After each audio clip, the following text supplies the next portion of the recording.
ಸ್ನೇಹಿತರೆ ನಮಸ್ಕಾರ, ನಾನು ರವೀಂದ್ರ ಜೋಶಿ. ಪಶ್ಚಿಮ ಬಂಗಾಳದಲ್ಲಿಯೂ ರೆಕಾರ್ಡ್ ಬ್ರೇಕಿಂಗ್ ವೋಟಿಂಗು, ತಮಿಳುನಾಡಲ್ಲಿ ಕೂಡ ರೆಕಾರ್ಡ್ ಬ್ರೇಕಿಂಗ್ ವೋಟಿಂಗು. ಯಾರೂ ಈ ಮಟ್ಟದ ಮತದಾನವನ್ನು ನಿರೀಕ್ಷೆ ಕೂಡ ಮಾಡಿರಲಿಲ್ಲ. ಯಾಕೆ ಹಿಂಗಾಯಿತು? ನಾನು ಮೊದಲೇದಾಗಿ ಪಶ್ಚಿಮ ಬಂಗಾಳದಲ್ಲಿ ಈ ಸಂಚಿಕೆಯಲ್ಲಿ ಪಶ್ಚಿಮ ಬಂಗಾಳದ ಬಗ್ಗೆ ಮಾತಾಡ್ತೇನೆ. ನೋಡಿ, ಕಳೆದ 1.5 ವರ್ಷದ ಈಚೆಗೆ ನಡೆದಂಥ ವಿದ್ಯಮಾನಗಳನ್ನು ಒಂದು ಸಲ ಸುಮ್ಮನೆ ನೀವು ಮೆಲುಕು ಹಾಕಿ. 5 ವರ್ಷದ ಒಟ್ಟು ಅಧಿಕಾರದಲ್ಲಿ ಆಯ್ಕೆ ಮಾಡಿದಂಥ ದರ್ಪ, ದೌರ್ಜನ್ಯ, ಭ್ರಷ್ಟಾಚಾರ, ಶಿಕ್ಷಕರ ನೇಮಕಾತಿ, 24 ಪರಗನ ಗಲಾಟೆ, ಸಾಮೂಹಿಕ ಅತ್ಯಾಚಾರ ಎಲ್ಲವನ್ನೂ ಬಿಟ್ಬಿಡಿ. ಯಾಕೆ ಬಿಡಬೇಕು ಅಂತ ಹೇಳ್ತೀನಿ ಅಂದರೆ, 2024ರಲ್ಲಿ ಯಾವ ಲೋಕಸಭಾ ಚುನಾವಣೆ ಆಯ್ತಲ್ಲ, ಆ ಲೋಕಸಭಾ ಚುನಾವಣೆಯಲ್ಲಿ ಕೂಡ ಮಮತಾ ಬೇಗಂ ಪರವಾಗಿ ಪಶ್ಚಿಮ ಬಂಗಾಳದಲ್ಲಿ ಜನ ಮತ ಹಾಕಿದ್ದಾರೆ. 3rd largest ಸೀಟ್ಗಳನ್ನು ಗಳಿಸಿದ್ದು TMC. ನಿಮ್ಗೆ ಗೊತ್ತಿರಲಿ, ಮೊದಲನೇದಾಗಿ ಕಾಂಗ್ರೆಸ್ಸು, ಎರಡನೇದಾಗಿ ಸಮಾಜವಾದಿ ಪಾರ್ಟಿ, ಮೂರನೇದು TMC 2024ರ ಲೋಕಸಭಾ ಚುನಾವಣೆಯಲ್ಲಿ. ಹಾಗಾದರೆ ಅಲ್ಲಿವರೆಗೂ ಏನು ಆಡಳಿತ ಭಾಳ ಸುರಳಿತವಾಗಿ ಚೆನ್ನಾಗಿ ನಡೀತಾ ಇತ್ತಾ, ಜನಪರವಾಗಿತ್ತಾ? ಇರಲಿಲ್ಲ. ಆದರೂ ಕೂಡ ಅಲ್ಲಿಯ ಜನರಿಗೆ ಈ ರೀತಿಯಾದಂಥ ಆಡಳಿತ ಸಹಜವಾಗಿ ಹೋಗಿತ್ತು. ಈಗ ಮುಂಚೆ ಊರು ಹೊರಗಡೆ ಹೋಗಿ ಟಾಯ್ಲೆಟ್ ಹೋಗುವಂಥ ಪದ್ಧತಿ ಇತ್ತು, ತಮಗೆಲ್ಲ ಗೊತ್ತಿದೆ. ಹೊರಗಡೆ ಹೋಗೋದು ಅಂತ ಉತ್ತರ ಕರ್ನಾಟಕ ಕಡೆ ಹೇಳ್ತಾರೆ. ಹೊರಗಡೆ ಅಂದರೆ ಹೊರಗಡೆ ಹೋಗೋದು ಅನ್ನೋದು ಹೊರಗಡೆ, ಚರಿಗೆ ತೊಗೊಂಡು ಹೋಗೋದು ಅಂತ, ಚರಿಗೆ ತೊಗೊಂಡೋದು ತಂಬಿಗೆ ಹಿಡ್ಕೊಂಡು ಹೋಗೋದು ಅಂತ. ಟಾಯ್ಲೆಟ್ ಹೋಗೋದು ಅಂದ್ರೆ ನಾವು ಊರವ್ರಿಗೆ ಹೋಗೋದು ಅನ್ನೋಂಥ ಮನಸ್ಥಿತಿ ಇದ್ದಾಗ ನಿಮ್ಗೆ ಅಸಹ್ಯ ಅನಿಸಲ್ಲ ಅದು, ಅಥವಾ ಮುಜುಗರ ಆಗೋದಿಲ್ಲ. ಅದಕ್ಕೆ ಟಾಯ್ಲೆಟ್ ಅಂತ ಇರಬೇಕು, ಮನೆಗೊಂದು ಟಾಯ್ಲೆಟ್ ಇರಬೇಕು, ಹೆಣ್ಮಕ್ಳು ರಸ್ತೆಯಲ್ಲಿ ಹೋಗಿ ಮಾಡೋ ಅಗತ್ಯ ಇಲ್ಲ ಅಂತ. ಅದಾದ ಮೇಲೆ ಆ ರೀತಿಯದಾದಂಥ ನಾಗರಿಕತೆಯನ್ನು, ಆ ಸೌಲಭ್ಯವನ್ನು ಕೇಂದ್ರ ಸರ್ಕಾರ ಮಾಡಿಕೊಡ್ತು, ಅದು ಬೇರೆ ವಿಚಾರ. ಆದರೆ ನಾನು ಹೇಳೋದು, ದರ್ಪ, ದೌರ್ಜನ್ಯ, ಭ್ರಷ್ಟಾಚಾರ ಇದು ರಾಜಕಾರಣ ಅಂತ ಪಶ್ಚಿಮ ಬಂಗಾಳದ ಜನ ತಿಳ್ಕೊಂಡಿದ್ರು. ಹೀಗಾಗಿ ಪ್ರತಿ ಬಾರಿ ಕೂಡ ಮಮತಾ ಬೇಗಂಗೆ ಮತ ಹಾಕ್ತಾಯಿದ್ರು. ಲೋಕಸಭಾ ಚುನಾವಣೆ ಕೂಡ ಇದಕ್ಕೆ ಹೊರತಾಗಿರಲಿಲ್ಲ.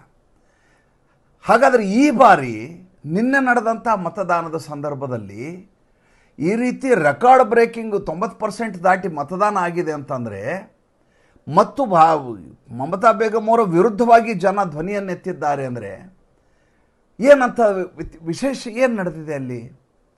ಏನು ನಡೆದಿದೆ ಅಂದರೆ, ಬಾಂಗ್ಲಾದೇಶೀಯರನ್ನು ಓಲೈಸುವ ಮತ್ತು ಬಾಂಗ್ಲಾದೇಶದಲ್ಲಿ ನಡೆದಂಥ ಹಿಂಸಾಕಾಂಡದ ಕುರಿತಾಗಿ ಈಕೆ ತೋರಿಸಿದಂಥ ಉದಾಸೀನ, ಹಿಂದೂಗಳ ಬಗ್ಗೆ ಈಕೆಗಿರುವಂಥ ಇನ್ನಿಲ್ಲದ ಹಾಗೆ ಕಡೆಗಣನೆ, ಇವೆಲ್ಲವೂ ಕೂಡ ಈ ಬಾರಿ ಫ್ಯಾಕ್ಟರ್. ಅದು ನೀವು ಘೋಷಣೆಗಳನ್ನು ನೋಡಿ. ಮಮತಾ ಬೇಗಂ ಅವ್ರ ಘೋಷಣೆ ಜೈ ಬೋಂಗ್ಲಾ ಜೈ ಬೋಂಗ್ಲಾ ಅಂತ ಹೇಳ್ತಾರೆ ಅವರು. ಜೈ ಬೋಂಗ್ಲಾ ಅನ್ನೋದು ಶೇಖ್ ಮುಜಿಬುರ್ ರೆಹಮಾನು ಬಾಂಗ್ಲಾದೇಶದ ಮೊದಲ ರಾಷ್ಟ್ರಪತಿಯ ಘೋಷಣೆ. ಅದು ಪಶ್ಚಿಮ ಬಂಗಾಳದ್ದಲ್ಲ, ಅದು ಎರವಲು ಪಡೆದಿರೋದು, ಸಾಲ ಪಡೆದಿರೋದು. ಖೇಲಾ ಹೋಬೆ ಅಂತಿದೆ, ಖೇಲಾ ಹೋಬೆ ಈಕೆದ, ಅದು ಇದು ಆಕೆಯದಲ್ಲ. ಸ್ವತಃ ಬುದ್ಧಿ ಇರಲಾರ್ದ ಹೇಗಾದರೂ ಮಾಡಿ ಜನರನ್ನು ಓಲೈಸಬೇಕು ಅನ್ನುವಂಥ ಭರದಲ್ಲಿ ಈಕೆ ಏನು ಬೇಕಾದರೂ ಹೇಳ್ತಾರೆ. ಈಕೆ ಖೇಲಾ ಹೋಬೆ ಅಂದದ್ದು ನಿಜವಾದ ಖೇಲ ಆಗಿದ್ದು ನಿನ್ನೆ. ಇವರು ಜೈ ಬಾಂಗ್ಲಾ ಅಂದರು. ಭಾರತೀಯ ಜನತಾ ಪಾರ್ಟಿಯ ಸ್ಲೋಗನ್ ಏನು ಹೇಳಿ ನೋಡೋಣ? ಜೈ ಶ್ರೀರಾಮ್ ಅಂತೇಳಿ. ಯಾವಾಗ ಜೈ ಶ್ರೀರಾಮ್ ಅಂದರು, ಆವಾಗ ಮಮತಾ ಬೇಗಂ ಅನ್ನು ಸ್ವಲ್ಪ ಟ್ವಿಸ್ಟ್ ಮಾಡಲಿಕ್ಕೆ ಪ್ರಯಾಣ ಮಾಡಿದ್ರು TMCಯಿಂದ. ಏನಂತ? ನಮ್ಮಲ್ಲಿ ಕಾಳಿಕಾ ದೇವಿಯನ್ನು ಪೂಜೆ ಮಾಡ್ತೀವಿ, ನಾವು ದುರ್ಗಾ ಪೂಜಾ ದುರ್ಗಾ ಆರಾಧಕರು, ನಾವು ಸ್ತ್ರೀ ಶಕ್ತಿ ಆರಾಧಕರು, ಜೈ ಶ್ರೀರಾಮನ ಆರಾಧಕರಲ್ಲ.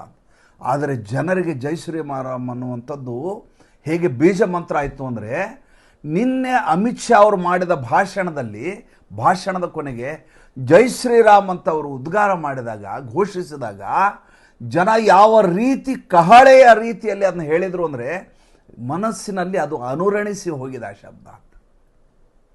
ಒಂದು, ಇದು ಧರ್ಮಕ್ಕೆ ಸಂಬಂಧಪಟ್ಟ ಹಾಗೆ. ಎರಡನೇದ್ದು, ಯಾವಾಗ ಬಾಂಗ್ಲಾದೇಶಿಯರನ್ನ ಹೊರಗೆ ಹಾಕಬೇಕು, SIR ಆಗತ್ತೆ ಅಂತ ಹೇಳಿದಾಗ ಕೈ ಮುರಿತೀನಿ, ಕಾಲು ಮುರಿತೀನಿ, ಅವ್ರು ಒಳಗೆ ಬರಲಾರ್ದಂಗೆ ನೋಡ್ಕೋತೀನಿ, SIR ಆಗ್ಲಿಕ್ಕೆ ಬಿಡೋದಿಲ್ಲ, ನಮ್ಮ ಪಶ್ಚಿಮ ಬಂಗಾಳದ ವಿರುದ್ಧವಾದಂಥದ್ದು ಇದು, ನಿಮ್ಮ ಮತದಾನದ ಹಕ್ಕು ಹೊರಟೋಗುತ್ತೆ, ನಾನು ಅದಕ್ಕೆ ಅವಕಾಶ ಕೊಡೋದಿಲ್ಲ ಅಂತ ಗಲಾಟೆ ಮಾಡಿದರು. ಮೊದಲ ಫಾರ್ಮ್ಗೆ ಸಹಿ ಹಾಕಿದ್ದೇ ಮಮತಾ ಬೇಗಂ ಅವ್ರು. ನಿಮ್ಗೆ ಗೊತ್ತಿರಲಿ, ಎಲೆಕ್ಷನ್ ಕಮಿಷನ್ ಏನು ಮಾಡ್ತು ಅಂದರೆ, ಮುಖ್ಯಮಂತ್ರಿಯಿಂದ ಇದರ ಚಾಲನೆಯನ್ನು ಶುರು ಮಾಡ್ತು. ಭವಾನಿಪುರದ ಅವರ ರೆಸಿಡೆನ್ಸಿ ಏನಿದೆ, ಆ ರೆಸಿಡೆನ್ಸಿಗೆ ಬೆಳಿಗ್ಗೆ 9 ಗಂಟೆ ಹೋಗಿ ಚುನಾವಣಾಧಿಕಾರಿ ಹೋಗಿ ಅಪ್ಲಿಕೇಶನ್ ಕೊಡ್ತಾನೆ. ತುಂಬಿ ಕೊಡ್ತೀನಿ ಅಂತ ಹೇಳಿದ್ರಲ್ಲೇ, ತುಂಬಿಕೊಡಲಿಲ್ಲ, ಕೊಡ್ತೀನಿ ಅಂತ ಹೇಳಿದ್ರು. ಅದನ್ನು ಮಾಧ್ಯಮದಲ್ಲಿ ಬಿತ್ತರಿಸಲಾಯಿತು ಇಡೀ ಬಂಗಾಲದಲ್ಲಿ. ಅಂದರೆ ಯಾವ ವಿಷಯದ ಬಗ್ಗೆ ಈಕೆ ಅಷ್ಟು ಬಿಗುವನ್ನು ತೋರಿಸಿದ್ರೋ ಅವರೇ ಸಡ್ಲಾಗಿದ್ದನ್ನು ನೋಡಿದರು. ಒಂದು. ಎರಡನೆಯದಾಗಿ ನಿಮ್ಮ ಮತದ ಹಕ್ಕು ಹೊರಟು ಹೋಗತ್ತೆ ಅಂತ ಜನರ ಮನಸ್ಸಿನಲ್ಲಿ ಇವರು ಬೇರೂರಿಸುವ ಪ್ರಯತ್ನ ಮಾಡಿದರು. ಆದರೆ ನಿಮ್ಗೆ ಗೊತ್ತಿರಲಿ, 6,70,00,000 ಮತದಾರರಿದಾರಲ್ಲ, ಅದರ 90-95% ಜನ ನಿನ್ನೆ ಓಟ, ಅದರ ಭಾಗಶಃ ಅಂದರೆ ನಿನ್ನೆ ನಡೆದಂಥ ಸೀಟುಗಳ ಸಂಖ್ಯೆ ಅದಕ್ಕೆ ಅನುಗುಣವಾಗಿ ಆ 90-95% ಜನ ಮತ ಹಾಕಿದರು. ಮತದ ಹಕ್ಕು ಎಲ್ಲಿ ಹೋಯ್ತು ಸ್ವಾಮಿ? ಮತದ ಹಕ್ಕು ಹಾಕಿದ್ದೀವಿ ತಾನೇ. ಅಂದರೆ SIR ಇಂದ ನಮಗೆ ಅನ್ಯಾಯ ಆಗಿಲ್ಲ ಅನ್ನೋದು ಸ್ಪಷ್ಟ ಆಗಿ ಹೋಯ್ತು ಜನರಿಗೆ. ಮೂರನೇದಾಗಿ ಇನ್ನೊಂದು ಪ್ರಯೋಗವನ್ನು ಮಾಡಲಿಕ್ಕೆ ಮಮತಾ ಬೇಗಂ ಪ್ರಯತ್ನ ಮಾಡಿದರು. ಏನು ಅಂತಂದರೆ ಆಹಾರವನ್ನು ತರುವ ಪ್ರಯತ್ನ ಮಾಡಿದರು. ಮತ್ತೆ ನಿಮಗೆ ಮछली ತಿನ್ಲಿಕ್ಕೆ ಬಿಡೋದಿಲ್ಲ, ಮಾಂಸ ತಿನ್ಲಿಕ್ಕೆ ಬಿಡೋದಿಲ್ಲ, ಮಡ್ಡಿ ತಿನ್ಲಿಕ್ಕೆ ಬಿಡೋದಿಲ್ಲ ಅಂತ ಭಾಷಣ ಮಾಡಲಿಕ್ಕೆ ಶುರು ಮಾಡಿದರು.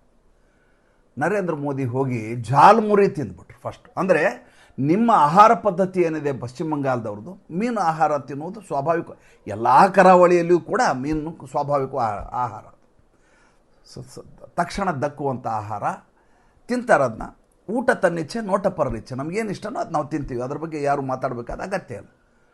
ಇದನ್ನು ವಿರುದ್ಧವಾಗಿ ನರೇಂದ್ರ ಮೋದಿ, ಅಮಿತ್ ಶಾ ಇದ್ದಾರೆ ಅಂತ ಬಿಂಬಿಸುವ ಪ್ರಯತ್ನವನ್ನು ಮಾಡಿದರು. ಇದೇ ಕೆಲಸವನ್ನು ರಾಹುಲ್ ಗಾಂಧಿ ಕೇರಳದಲ್ಲಿ ಮಾಡಿದರು, ಕೇರಳ ತಮಿಳುನಾಡಲ್ಲಿ. ಏನಂತಂದರೆ, ನಿಮ್ಗೆ ನಾಳೆ ದೋಸೆ ಇಡ್ಲಿ ತಿನ್ಲಿಕ್ಕೆ ಬಿಡೋದಿಲ್ಲ ನರೇಂದ್ರ ಮೋದಿ ಅವ್ರ ಸರ್ಕಾರ ಬಂದರೆ, ನೀವು ಪಂಚೆ ಉಟ್ಕೊಂಡು ಓಡಾಡ್ಲಿಕ್ಕೆ ಬಿಡೋದಿಲ್ಲ ಅಂತ ಹೇಳಿದ್ರು.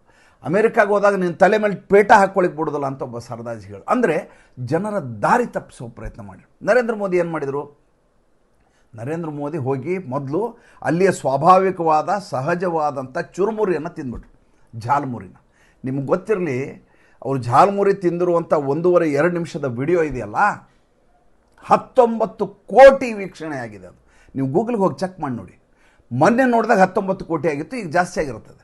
19 ಕೋಟಿ ವೀಕ್ಷಣೆಯನ್ನು ಮಾಡಿದೆ. ಅಂದರೆ ಜನರು ಇದನ್ನು ವಿಶೇಷವಾಗಿ ಪರಿಗಣಿಸಿದ್ದಾರೆ ಅಂತ ಅರ್ಥ. ನೋಡಿ, ಈ ದೇಶದಲ್ಲಿ ಮಮತಾ ಬೇಗಮ್ ಈ ರೀತಿಯ ಗಿಮಿಕ್ಗಳನ್ನು ಮಾಡ್ತಾರೆ, ರಾಹುಲ್ ಗಾಂಧಿ ಮಾಡ್ತಾರೆ. ರಾಹುಲ್ ಗಾಂಧಿ ಮೆಕ್ಯಾನಿಕ್ ಹತ್ರ ಕೂತ್ಕೊಂಡದ್ದು ಕರೋಲ್ ಬಾಗಲ್ಲಿ ಎಷ್ಟು ಜನ ನೋಡಿದ್ದಾರೆ? ಆತ ಪೋರ್ಟರ್ ಆಗಿ ರೈಲ್ವೆ ಸ್ಟೇಷನ್ನಲ್ಲಿ ಕೂಲಿಯಾಗಿ ಓಡಾಡಿದ ವಿಡಿಯೋ ಎಷ್ಟು ವೈರಲ್ ಆಗಿದೆ. ಆತ ಲಾರಿನಲ್ಲಿ ಕೂತ್ಕೊಂಡು ಓಡಾಡಿರೋ ವಿಡಿಯೋ ಎಷ್ಟು ವೈರಲ್ ಆಗಿದೆ. ಅದನ್ನು ವೈರಲ್ ಮಾಡಬೇಕು ಅಂತಲೇ ರೀಲ್ಗಳನ್ನು ಮಾಡುವಂಥ ಪ್ರೊಫೆಷ್ನಲ್ ಸೋಷಿಯಲ್ ಮೀಡಿಯಾನ ಇನ್ಫ್ಲೂಯೆನ್ಸರ್ಗಳನ್ನ ಬಳಸಿ ಪ್ರೊಫೆಷನಲ್ಲಾಗಿ ಮಾಡಿರ್ತಾರೆ. ಇದು ಹಾಗಲ್ಲ. ರ್ಯಾಲಿಯಲ್ಲಿ ಹೋಗುವಾಗ ತೆಗೆದಂಥ ವಿಡಿಯೋವನ್ನು ಅಪ್ಲೋಡ್ ಮಾಡಿದ್ದಕ್ಕೆ ಇನ್ನೂವರೆಗೂ ಅದರ ವೀಕ್ಷಣೆ ನಡೀತಾ ಇರೋದು ಹೈಯೆಸ್ಟ್ ಹಿಟ್ಟಿಂಗ್ ಈಗಲೂ ಅದು. ಆಮೇಲೆ ನಿಮ್ಗೊಂದು ಗೊತ್ತಿರಲಿ, ನರೇಂದ್ರ ಮೋದಿ ಅವರು ಯಾವುದೇ ಒಂದು ಕಾರ್ಯಕ್ರಮಕ್ಕೆ ಹೋದ ಸಂದರ್ಭದಲ್ಲಿ ಎಲ್ಲ ಚಾನಲ್ ಅವ್ರು ಬಂದು ಕ್ಯಾಮ್ರಾ ಹಿಡ್ಲಿಕ್ಕೆ ಅವಕಾಶ ಇರೋದಿಲ್ಲ. ನಾನೇ ಸ್ವತಃ ಉಡುಪಿ ಕಾರ್ಯಕ್ರಮದಲ್ಲಿ ಹೋಗಿದ್ದೆ. ನಾನು ನಮ್ಮ ಪುತ್ತಿಗೆ ಮಠದ ಕಾರ್ಯಕ್ರಮಕ್ಕೆ ಹೋದ ಸಂದರ್ಭದಲ್ಲಿ ಪ್ರಸನ್ನಾಚಾರ್ಯರು, ನಮ್ಮ ಸ್ವಾಮೀಜಿ ತಮ್ಮ ಅವ್ರು ನಾನು ಕರೆಸ್ಕೊಂಡಿದ್ರು. ಅವ್ರು ಸ್ವಾಗತ ಮಾಡುವಂಥ ಭಾಗ್ಯ ನಂಗೆ ಸಿಕ್ಕಿತ್ತು ನರೇಂದ್ರ ಮೋದಿಯವರು. ನಾನು, ವಿಜಯೇಂದ್ರ, ನಮ್ಮ ಪ್ರಹ್ಲಾದ್ ಜೋಶಿ, ಪಲ್ಲಣ್ಣ ಎಲ್ಲರೂ ಇದ್ದರು, ನಮ್ಮ ರಾಜ್ಯಪಾಲರು ಇದ್ದರು. ಒಂದೇ ಒಂದು ಕ್ಯಾಮ್ರಾ, ದೂರದರ್ಶನದ ಒಂದು ಕ್ಯಾಮ್ರಾ ಬಿಟ್ಟರೆ ಇಡೀ ಆ ಜಾಗದಲ್ಲಿ ಬೇರೆ ಕ್ಯಾಮ್ರಾಗಳು ಯಾವುವು ಇರೋದಿಲ್ಲ. ಅದಾದ ಮೇಲೆ ದೂರದರ್ಶನ ಎಲ್ಲರಿಗೂ ಅದನ್ನು ಶೇರ್ ಮಾಡುತ್ತೆ, ಅದು ಬೇರೆ ವಿಚಾರ. ಆದರೆ ನೀವು 15 ಕ್ಯಾಮ್ರಾ ಎದುರುಗಡೆ ಹಿಡ್ಕೊಂಡು ನಿಂತೆ ಶೂಟ್ ಮಾಡಲಿಕ್ಕೆ ಬಿಟ್ಟೆ ಅಂಥವು ಯಾವ ವ್ಯವಸ್ಥೆಗಳು ಇರೋದಿಲ್ಲ. ಆದರೆ ನರೇಂದ್ರ ಮೋದಿ ಚುರುಮುರಿ ತಿಂದರು ಅನ್ನೋದಿದೆಯಲ್ಲ, ಜಾಲ್ಮುರಿ, ಆ ಜಾಲ್ಮುರಿ ಇಡೀ ಚುನಾವಣೆಯ ರೂಪುರೇಷೆಯನ್ನೇ ಬದಲಿ ಮಾಡಿಬಿಡ್ತು. ಸ್ವತಃ ಇದರಿಂದ ಕಕ್ಕಾಬಿಕ್ಕಿಯಾಗಿದ್ದು ಮಮತಾ ಬೇಗಂ. ತಕ್ಷಣ ಅವ್ರು ಹೇಳ್ತಾರೆ, ಇವರು ಜಾಲ್ಮುರಿ ತಿಂತಾರೆ, ನಾನು ಢೋಕ್ಲಾ ತಿಂತೀನಿ ಅಂದರು. ಅರೇ ಯಾರ್, ಏನಂತ ಹೇಳೋದಕ್ಕೆ ಅಲ್ಲ ರೀ. ಢೋಕ್ಲಾ ಕರ್ನಾಟಕದಲ್ಲಿಯೂ ಲಭ್ಯ ಆಗುತ್ತೆ. ಯಾವುದೇ ಸ್ವೀಟ್ ಅಂಗಡಿ ಹೋದರೆ ಹಳದಿ ಬಣ್ಣದ ಢೋಕ್ಲಾ ಇರ್ತದಲ್ಲಿ, ಜುಣಕದ ಗಟ್ಟಿಯಾದಂಥ ಒಂದು ಇದರ ಥರ ಚೌಕಿದ್ದಂಥದ್ದು ಇರ್ತದೆ. ಅದು ಎಲ್ಲರೂ ತಿಂತಾರೆ. ಅದೇ ಸ್ವಾಭಾವಿಕವಾದಂಥ, ಕೇವಲ ಗುಜರಾತ್ಗೆ ಸೀಮಿತ ಆಗಿರಬೇಕಾದಂತ ಏನಲ್ಲ ಅದು. ನಾನು ಢೋಕ್ಲಾ ತಿಂತೀನಿ, ಅವರು ಜಾಲ್ಮುರಿ ತಿಂದರೆ ಏನಂತ ಯಾಕೆ ಹೇಳಿದ್ರು ಇವರು? ಹೇಳಬೇಕಾದ ಅಗತ್ಯ ಇಲ್ಲ. ಒಂದು ಸಣ್ಣದಾದಂಥ ಘಟನೆ ಅದು. ರ್ಯಾಲಿನಲ್ಲಿ ಹೋಗುವಾಗ ಚುರುಮುರಿ ತಿಂದಿರ್ಬೋದು, ಅದನ್ನು ನಗಣ್ಯ ಮಾಡ್ಬೋದು ಅಲ್ಲ. ಅದು ಯಾವ ರೀತಿಯ ಪ್ರೇರಣೆಯನ್ನುಂಟು, ಯಾವ ರೀತಿಯದಾದಂಥ ಇಂಪ್ಯಾಕ್ಟ್ ಮಾಡಿದೆ ಅನ್ನೋದು ಗೊತ್ತಾಗಿದೆ ಅವ್ರಿಗೆ. ಮಮತಾ ಬೇಗಮ್ಗೆ ಸುತ್ತಮುತ್ತಲೇ ಜನ ಹೇಳಿದ್ದಾರೆ, ಜಾಲ್ಮುರಿ ಖಾಲಿ ಏನೋ ಬಹುತ್ ವೈರಲ್ ಹೋಗಯ ಅಂತ. ಇಮ್ಮಿಡಿಯೇಟ್ ಭಾಷಣ, ಏನು ನಾನದು ತಿಂತೀನಿ, ನಾನು ಮೀನನ್ನು ಆಹಾರ ಮಾಡಿಕೊಡ್ತೀನಿ, ತಿಂತಾರ ಅವರು ಅಂತ ಇಮ್ಮಿಡಿಯೇಟು ಮಮತಾ ಬೇಗಮ್ ಕೇಳ್ತಾರೆ. ನೋಡಿ, ನರೇಂದ್ರ ಮೋದಿಯವರು ಸಸ್ಯಾಹಾರಿ, ಅವ್ರಿಗೆ ನೀವು ಮೀನು ತಿಂತೀರಾ ಅಂತ ಕೇಳಿದ್ರೆ ಏನರ್ಥ? ನಾಳೆ ಒಬ್ಬ ಸಾಮಣ್ಣ ಒಬ್ಬ ಬಂದು ಈಗ ಮಮತಾ ಬೇಗಮ್ ಕೇಳ್ತಾರೆ, ನೀವು ನಮ್ಮನ್ನು ಇಷ್ಟೆಲ್ಲ ಓಲೈಸ್ತಿರಲ್ಲಪ್ಪ, ಮುಸಲ್ಮಾನರು ಅಂದ್ರೆ ಭಾಳ ಇಷ್ಟ ಅಂತಿರಲ್ಲ, ನಾನು ಗೋಮಾಂಸ ಮಾಡಿ ನಿನಗೆ ಬಿರಿಯಾನಿ ಮಾಡಿ ತಂದು ಕೊಡ್ತೇನೆ, ಬೀಫ್ ಕಬಾಬ್ ಮಾಡಿ ತಂದು ತಿಂತೀಯಾ ಅಂತ ಕೇಳಿದರೆ ಮಮತಾ ಬೇಗಮ್ ಏನು ಹೇಳ್ತಾರೆ? ಆಮೇಲೆ ಇವ್ರು ಹೇಳ್ತಾರೆ ಇದು ಇಲ್ಲಿ ಬಂದು ಮೀನು ಅಂತ ಹೇಳ್ತಾರೆ, ಮೀನು ಎಲ್ಲರಿಗೂ ತಿನ್ಲಿಕ್ಕೆ ಬಿಡ್ತೀನಿ ಅಂತ ಹೇಳ್ತಾರೆ. ಬಿಹಾರದಲ್ಲಿ ಮೀನಿನ ವಿಷಯವಾಗಿ ಗಲಾಟೆ ಮಾಡಿ, ಬಿಹಾರದಲ್ಲಿ ಬೇಕು ಅಂತಲೇ ತೇಜಸ್ವಿ ಯಾದವ್ ಮೀನು ಹಿಂಗೆ ಹಿಡ್ಕೊಂಡು ಹೆಲಿಕಾಪ್ಟರ್ನಲ್ಲಿ ಶ್ರಾವಣ ಮಾಸದಲ್ಲಿ ಮೀನು ತಿಂತಾ ಇದ್ದೀನಿ ಅಂತ ತೋರಿಸಿದ. ಹಿಂದೂ ಧರ್ಮಕ್ಕೆ ಅವಹೇಳನ ಮಾಡಲಿಕ್ಕೆ ಶ್ರಾವಣ ಮಾಸದಲ್ಲಿ ಯಾವ ಜಾತಿಯವರು ಯಾವ ಸಮುದಾಯದವರು ಕೂಡ ನಾನ್ ವೆಜ್ ತಿನ್ನೋದಿಲ್ಲ. ಅದು ಶ್ರಾವಣ ಮಾಸ ಅನ್ನುವಂಥ ಕಾರಣಕ್ಕೆ ನಮ್ಮ ನಂಬಿಕೆ ಅದು. ಬೇಕು ಅಂತಲೇ ತೇಜಸ್ವಿ ಯಾದವ್ ಹಿಂದೂಗಳ ವಿರುದ್ಧವಾಗಿ ಮುಸಲ್ಮಾನರು ಓಲೈಸಲಿಕ್ಕೆ ಮೀನು ಹಿಡ್ಕೊಂಡು ತಿನ್ನುವಂಥ ಒಂದು ಫೋಟೋ ವೈರಲ್ ಮಾಡಿಸಿದ. ಅದನ್ನು ಇಲ್ಲಿ ತಳಕ್ಕೆ ಹಾಕುವ ಪ್ರಯತ್ನ ಮಾಡಿದರು. ಅಂದರೆ ಈ ಬಾರಿಯ ಚುನಾವಣೆಯಲ್ಲಿ ಆಹಾರ ಕೂಡ ಮುಖ್ಯ ವಿಷಯವಾಯಿತು. ನರೇಂದ್ರ ಮೋದಿ ಅದರಲ್ಲಿ ಗೆದ್ದರು. ನಿಮ್ಗೆ ಗೊತ್ತಿದೆಯಲ್ವಾ, ಲಕ್ಷದ್ವೀಪಲ್ಲಿ ಒಂದು ಕುರ್ಚಿ ಹಾಕ್ಕೊಂಡು ಕೂತರು ನರೇಂದ್ರ ಮೋದಿ ಅಷ್ಟೇ. ಮಾಲ್ಡೀವ್ಸು ತಲೆ ತಗ್ಸ್ಕೊಂಡು ಬಂದು ಹೇಳ್ದಂಗೆ ಕೇಳೋ ಪರಿಸ್ಥಿತಿ ಬಂತು. ಟೂರಿಸಮ್ ಮುಳುಗೋಯ್ತು ಮಾಲ್ಡೀವ್ಸ್ದು. ಅಲ್ಲಿ ಅಧ್ಯಕ್ಷ ತಲೆಹರಟೆ ಮಾಡಿದ್ದಕ್ಕೆ ನರೇಂದ್ರ ಮೋದಿ ಉತ್ತರ ಕೊಡಲಿಲ್ಲ. ಹೋದರು, ಕುರ್ಚಿ ಹಾಕ್ಕೊಂಡು ಕೂತ್ಕೊಂಡ್ರು ಲಕ್ಷದ್ವೀಪಲ್ಲಿ. ಟೂರಿಸಮ್ ಡಮಾರ್. ಲಕ್ಷದ್ವೀಪನ ಹಿಟ್ಗಳ ರೇಟ್ ಜಾಸ್ತಿ ಆಯಿತು. ಲಕ್ಷದ್ವೀಪದಲ್ಲಿ ಉಳ್ಕೊಳ್ಳಿಕ್ಕೆ ಏನು ವ್ಯವಸ್ಥೆ ಇದೆ, ರೆಸಾರ್ಟ್ಗಳಿದಾವ, ಯಾವ ಕರೆನ್ಸಿ ನಡೆಯುತ್ತದೆ, ಖರ್ಚು ಎಷ್ಟು ಬರ್ತದೆ, ನೀವು ಗಮನಿಸಿ ನೋಡಿ. ಹಳೆ ವಿಡಿಯೋಗಳು ತೆಗೆದು ನಿಮಗೆಲ್ಲ ಸಿಗ್ತದೆ. ನರೇಂದ್ರ ಮೋದಿಯವರು ಮಾತಾಡೋದಿಲ್ಲ. ನರೇಂದ್ರ ಮೋದಿಯವರು ತಮ್ಮ ಕಾರ್ಯದ ಮೂಲಕ ಮಾಡಿ ತೋರಿಸ್ತಾರೆ. ಇದು ಈ ಬಾರಿ ಮಮತಾ ಬೇಗಮ್ಗೆ ಭಾಳ ದೊಡ್ಡ ಸಮಸ್ಯೆಯಾಗಿ ಕಾಡಿದಂಥದ್ದು. ಒಂದು ಹಂತದ ಮತದಾನ ಆಗಿದೆ. ಈ ಮಟ್ಟಿನ ಮತದಾನ ಆಗುತ್ತೆ ಅಂತ ನಿರೀಕ್ಷೆನೇ ಮಾಡಿರಲ್ಲ ಮಮತಾ ಬೇಗಮ್.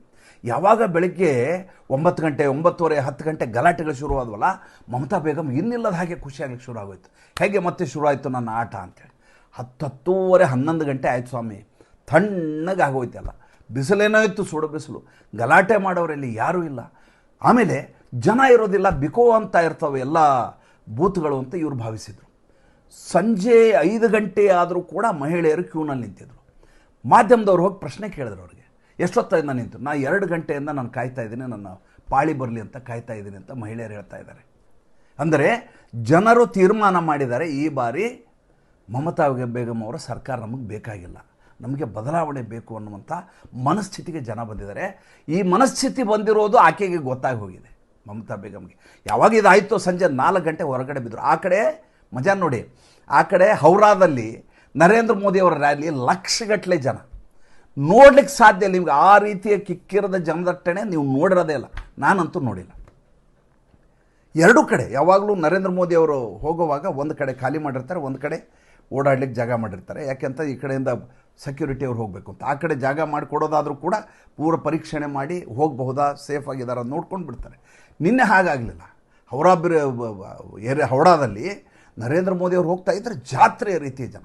ಅದೇ ಸಂದರ್ಭದಲ್ಲಿ ಭವಾನಿಪುರದಲ್ಲಿ ಈಕೆಯ ರ್ಯಾಲಿ, ರೋಡ್ ಶೋ, ಜನನೇ ಇಲ್ಲ ರೀ.